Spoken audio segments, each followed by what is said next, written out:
So, many of you are probably wondering within this time of the dead church. So, what what on earth do we do?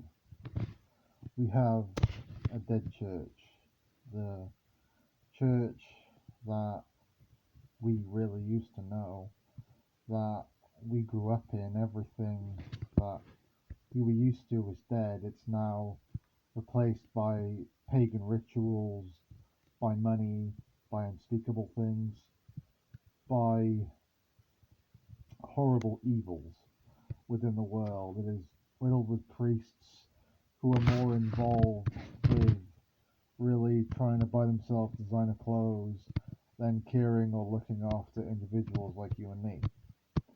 And really, that shouldn't be where we are. But unfortunately for us, it is. So, what to do in the days of the dead church? I'll tell you. You should listen to worship music. You should read the Bible. You should, I don't know, profess the word. If you can, I feel really daft doing this, but I think it's a good thing because you know what? It's all true. At the end of the day, the church is so far gone at this point. I don't even think there will be a comeback, and it's very sad. It's very sad for the Lord and for many of us, but it's just one of them things. Just keep believing, be in the faith, care for God, love God, do everything in the image of Christ. Just do everything for God. If He has a prophetic word for you, give that prophetic word. If you want to recite the word, recite the word. Go ahead. It's what you should do in these times. And a lot of the time, if you are experiencing spiritual warfare, one of the absolute best things for you to do is to actually read the Bible aloud. If you can read the Bible aloud, a lot of your troubles will go away. And as well as that, you need to kind of, oh, I know this will probably sound very silly, but you've got to kind of meditate. You gotta, well, I wouldn't say meditate, I don't meditate myself. So it's kind of a thing of closing your eyes and speaking to the Lord. You have to speak to the Lord in your own way. Otherwise, really, you don't get a relationship with the Lord. You will get you will get a kind of relationship, but unless you actually sit down with the Lord and sit by His throne side and actually speak to Him, then you won't really get anything that you want or you wish for. And unless you profess it again and again and again and pray, it's not really going to come into manifestation. And this is the thing. So, of course, what else can you do in this time of the church being dead? You can be kind, you can help others, you can be a good person, you can do everything you can to even be kind to your enemies, love your enemies, love your friends, be good to all people. And at the end of the day, there's an old saying which I find, well, definitely prominent in this case, which is enemies are friends that you don't know. And I would agree with that. Because even though they are your enemies, you are meant to love them in the light of God. And I'm not saying, oh, this toxic relationship you're in, yeah, go straight back into that. No, I'm saying the opposite actually. I'm saying that really, in these days, love everyone, be of God, care, be brilliant, be kind, be clever. Do not shame yourself, do not doubt yourself, be of the faith, be brilliant, because I think you know in your great mind that you can be.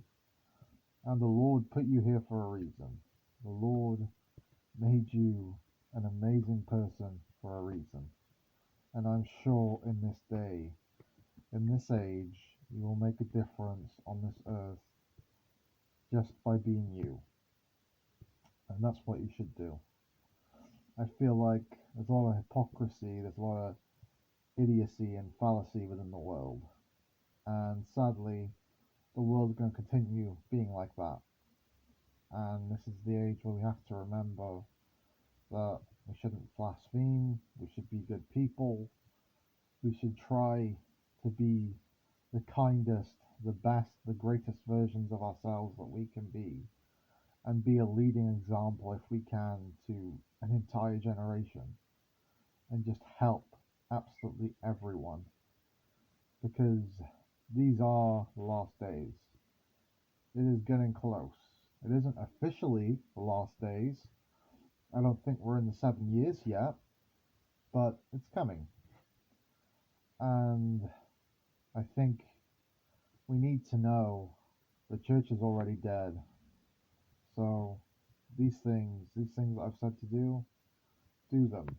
Make friends. Just be a good person in general. Do whatever you can to help one another, even if it's something little. It could be the smallest of things. It could be a kind gesture. It could be picking up a bin or just helping someone in any way you can. It doesn't matter. Just be good, be kind, and be of light. Don't commit sin. Don't get entrapped in sin. Don't be chained. Because the devil wants you chained and bound. And I feel like a lot of people in this generation are suffering from suicidal thoughts and mental health issues, and it's not because they're meant to. They're suffering from suicidal thoughts and mental health issues because the devil is afraid that they can be so good of God that he's threatened by them. And this is why the devil is doing this. Because he is sending all these sorts of demons, whether it be demons of despair, demons of sorrow, demons of hatred, demons of foulness, many demons, demons of deceit probably. And he will send all these demons to these people. And he'll say, oh, why, and he'll make them say, oh, why don't you kill yourself? Why don't you do this? Why don't you do that? And you never know, they could have been a great leader in the church. And this is what the devil wants. The devil wants people to be confused. The devil wants people to not understand that the reason they have mental health issues is because they are so good. They could be so good in the light. And a lot of the time, it's that. And even the physical issues.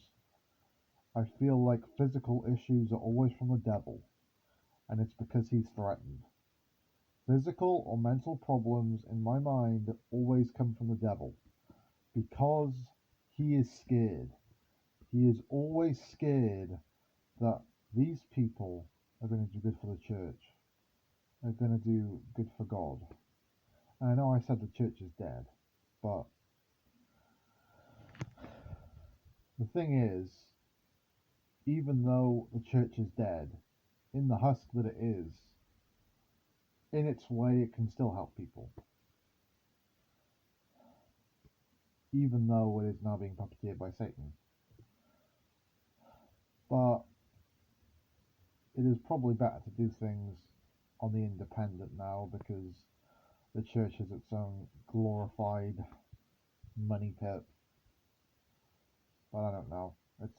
It's sad. I'm sure there are still some good churches out there, so that's what I mean about my last message. They can do good things for the church because there are probably still some good churches out there.